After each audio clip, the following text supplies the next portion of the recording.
So, if you try to do time travel, you will lose your mind and think you're experiencing something.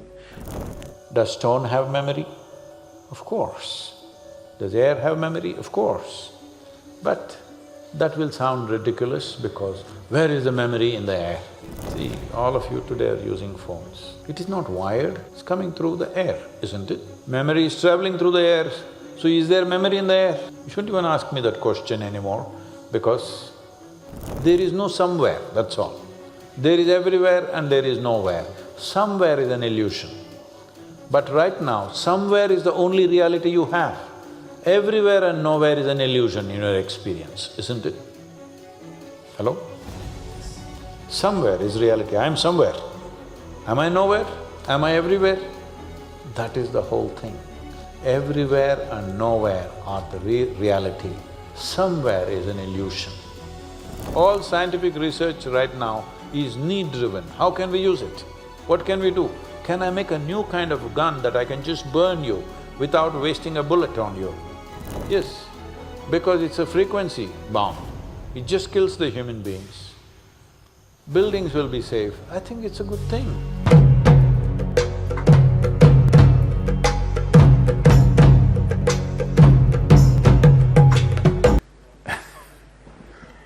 So, you want to go into the past or the future. Isn't this the biggest problem in the world?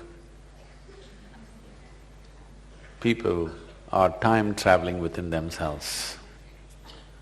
They're trying to live what happened 10 days ago, or they're trying to live what may happen day after tomorrow. Time travel is the biggest problem, don't seek it. It's already a great problem. Now, that's not what you're asking. You want to know what happened in the past, or you want to know what will happen tomorrow. When he said, "Mere bare mein kuch bolo," whatever, what he is telling me is, why don't you time travel for me and tell me what will happen tomorrow, okay? Yes, that's all he is asking.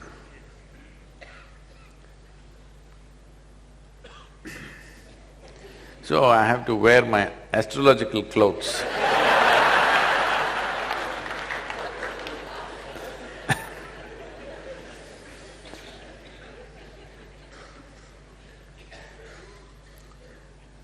See, if you transcend your physical nature, there is no such thing as time. There is… In India, in this culture, we have a word called Trikalagnani. That means one who knows past, present and future. This does not mean he's time-traveling. That is what these Hollywood movies, which misunderstand everything logically and literally. So why I'm saying this is, they're always trying to understand everything factually, literally. When we said there is a Trikalagnani, they said, oh, there is somebody who goes into past, present and future. See, this moment is eternity, I want you to know. It's question of, are you living in the surface or do you have a profound experience of what's now? What you think is past, what you think is future, or what you think is now, is all one happening. They are not three different happenings. They are not three different dimensions or three different geographical spaces that you can go into and come back. When you use the word travel, it suggests movement, isn't it? I travel from point A to point B.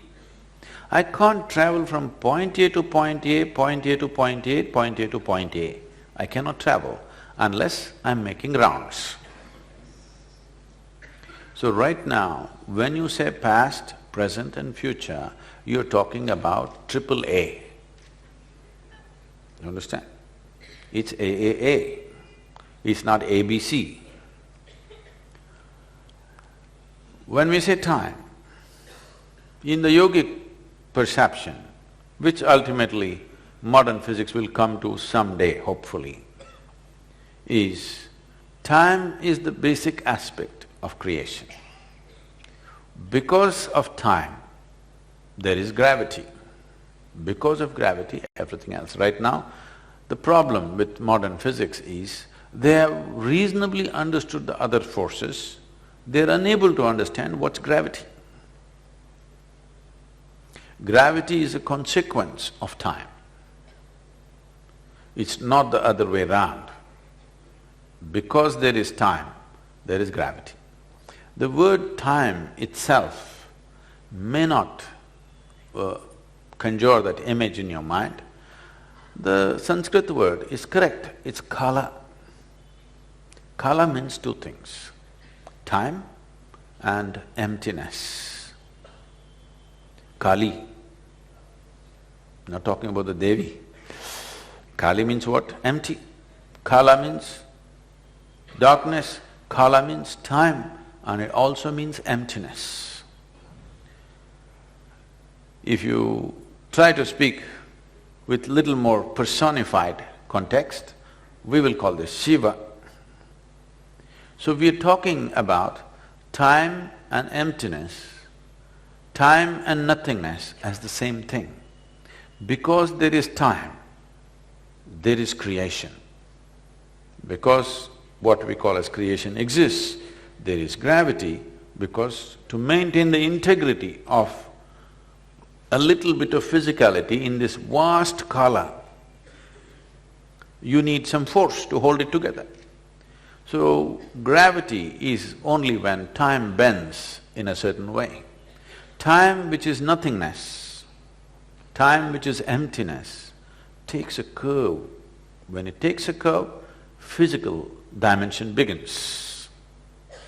If it doesn't take a curve, physical does not exist. So when we say spiritual process, you're trying to get out of the curve, because whatever curves ultimately will go in circles, isn't it? So because you experience time as a consequence of the curve that it took, you're understanding time as the spin of the planet, as the rotation of the moon and the sun and whatever else. But when we refer to kala, we are talking about time in a more fundamental way, that it is emptiness, it is nothingness, it is clear space is time. We are always… the modern concept is talking about time and space as two different things. We are talking about time and space as one thing. The existential is gravity. The non-existential presence that is there is kala or kali or emptiness or time or whatever you want to call it, or darkness. All these things symbolize the same thing. So if somebody travels in time, he's lost his mind. Really. I know books are written about it. Don't ever believe. Please, I want you to understand. You throw up a new concept. Let's say a scientific community throws up a new concept, or philosophically some new concept comes. Instantly, there will be 100 authors in America. First 80 will come from America, next 10 will come from India maybe these days. They will write books about how they experience this concept which may not even exist. Powerful books will be written. And one generation will grow up on that and it will die. Next generation has not even heard about what the books that were popular in 70s and 80s, this generation has not even heard about those things which shaped those people's psyche completely. So this time travel business, this near-death stuff that's going on, these are popular subjects right now. I would advise you, write a book. You'll sell well, make money, it's all right. If it's your survival, write something. But if you're seeking, don't bullshit yourself into something and you'll get lost. Don't do time travel, because you cannot do time travel. Time as you know it only exists because of your physical nature. If you really want to know the profoundness of time, if you want to know the kala, which holds everything together, which holds everything in its lap, you must distance yourself from your physical nature. Then you know kala, not as three, but three A's superimposed on each other, not A, B, C. So then you will not try to travel, you will dimensional shifts within yourself, not psychological understanding of time. What happened yesterday is one time, what's happening now is another time, what may happen tomorrow is another time, not in that context. They are not three separate things. Actually, what happened yesterday, if you sit here and imagine all that, it'll all happen now, isn't it? Yes? What may happen tomorrow, if you sit here and if you have powerful enough imagination, it'll happen right now. This is why people are suffering something that happened 10 years ago and something that may happen day after tomorrow. Yes, they're enjoying and suffering things which don't exist. So, if you try to do time travel, you will lose your mind and think you're experiencing something. Psychological drama that you create in the form of thought and emotion is not life. It is a badly directed movie.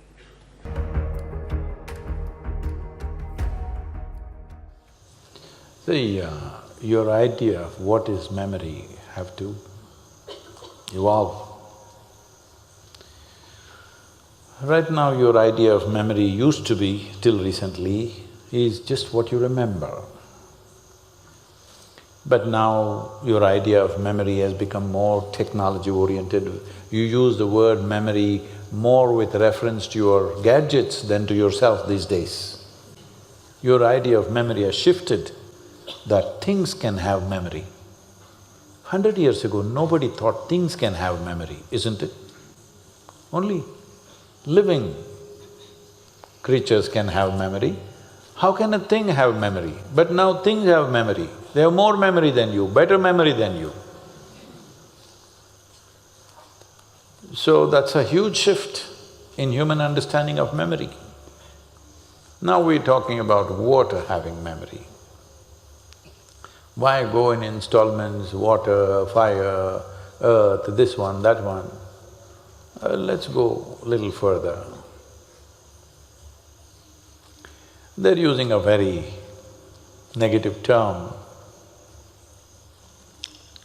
Actually, they're trying to define yoga, but in the scientific parlance, they're calling it as quantum entanglement. Quantum entanglement means there is one subatomic particle here, there's another one somewhere, 1,000,000 light years away. You can't imagine what that is, but that far away. But these two are connected. They have no explanation why, all right? The word yoga means just this. It is just that we wouldn't call it entanglement, there is a quantum coherence. The universe or creation or cosmos is entirely coherent. This happens across the universe right now. This does not mean, did this sound reach the ends of cosmos? No, not like that. But they're coherent. Nothing here is happening unconnected. If you find coherence, suddenly you have certain mastery over things. In yoga, we call this prajna. Prajna travels faster than light because it doesn't travel, it's just everywhere. Like I'm talking about this being cannot travel, it's everywhere, so it need not travel. You can call it divine, you can call it God, you can call it being, you can call it prajna, or you can call it quantum. But essentially, because it's everywhere, it looks like the same thing is happening everywhere, that means it traveled from here to there to there, no. It's everywhere, so it need not travel. This is what being also means, that there is nowhere to go because everything is here. Everything is here. For one who is willing, everything is here. For one who comes in installments, installments means you have to go from one to another, another to another. That's a nice way of saying it. Generally I say it's a constipation. When life happens in installments, then it's a problem. Because how many installments do you want to break this life into? Because the nature of life is such that if you break it into 1 billion installments, still it'll not be complete, the picture is not complete. Because it's all here, it's not in 1, 2, 3, 4, 5.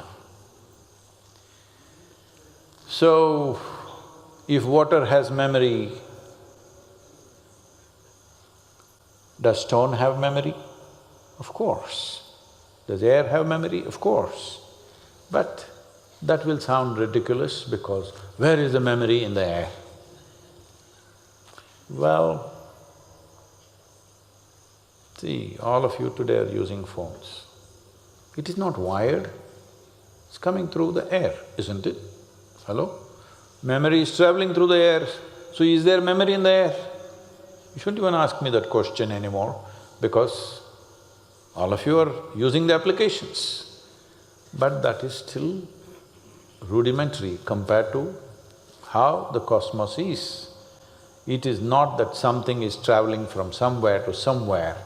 There is nowhere to travel because what you call as everywhere and nowhere are not two different things. There is no somewhere, that's all. There is everywhere and there is nowhere. Somewhere is an illusion. But right now, somewhere is the only reality you have. Everywhere and nowhere is an illusion in your experience, isn't it? Hello? Somewhere is reality, I am somewhere. Am I nowhere? Am I everywhere? That is the whole thing. Everywhere and nowhere are the reality. Somewhere is an illusion. See, right now, you are a somebody. Hello? Not today, after 100 years, all of you. Me little sooner, but all of you 100 years later, if we bury all of you right here, there is no somebody, there is just the same garden. Hello? Yes or no? There is no your body and my body, there is just a body of earth. So, just the difference is, do you realize that now or will you realize that when it happens? This is not just with the earth, this is with the whole creation. You are either one with it or you are not. This is not an imagination. I go on thinking I am one with the cosmos, you will go nuts. But that's how it is. When it happens experientially, it is tremendous. When it happens psychologically, you will lose it. If psychologically, if you think I'm everywhere, you're a serious problem. Psychologically, physiologically, you're somewhere. But the fundamental reality is this.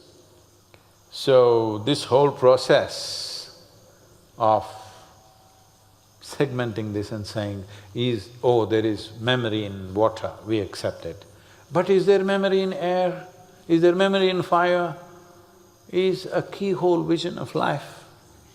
If you go on looking at life like this, if you stay here for 1 billion years, still you will know a tiny piece of it, that's all. Nothing wrong, but it's most inefficient way to exist. Because we are interested in application, we are not interested in knowing. How can I use it? Need-driven. All scientific research right now is need-driven. How can we use it? What can we do? Can I make a new kind of gun that I can just burn you without wasting a bullet on you? We are experimenting with all that, come on. Hello? Right now, they've come up with bombs which will explode all the buildings will be intact, only human beings die. Yes, because it's a frequency bomb, it just kills the human beings. Buildings will be safe, I think it's a good thing. See, when you want to conquer another country, people are dead, infrastructure is there, isn't it a good way? We are need-driven, this is the problem. Everything we come to know, we will use it in more and more devious ways. So, when you're need-driven, you must understand, knowingly, unknowingly, you become destructive. What is wrong being need-driven? Nothing wrong if you were one more creature. Nothing wrong if you were a grasshopper, because creatures are need-driven. But once you get to this level of cerebral activity, this level of capability, if you are need-driven, the only place we will go to is destruction. There is simply no other place to go. So, when society or individual human beings are need-driven, they don't realize this in their own time, that they are super destructive. Because need is not a path that will end somewhere, it's an endless path. Being is not like that. The destination is right here. You don't have to go anywhere. The destination is right here. It is not light years away. When there is coherence between a subatomic particle, a brainless subatomic particle has coherence with another one 1,000,000 light years away, with this bigger brain, you must be able to find coherence, isn't it, with everything in the universe. This is called yoga. Yoga means union. Union means you are in coherence with the whole creation. Nothing to do because you're already fully equipped and here. Just learning to use the equipment without messing yourself up, that's all.